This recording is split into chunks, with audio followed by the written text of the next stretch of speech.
745 centimeters in feet? First of all, we need to know the value of 1 centimeter in feet.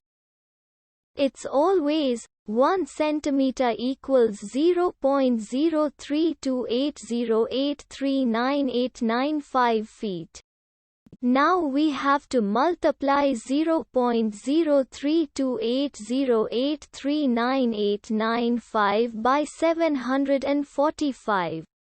Therefore, 745 centimeters times 0.03280839895 feet equals 24.442257217775 feet. So, in other words, 745 centimeters equals 24.442257217775 feet.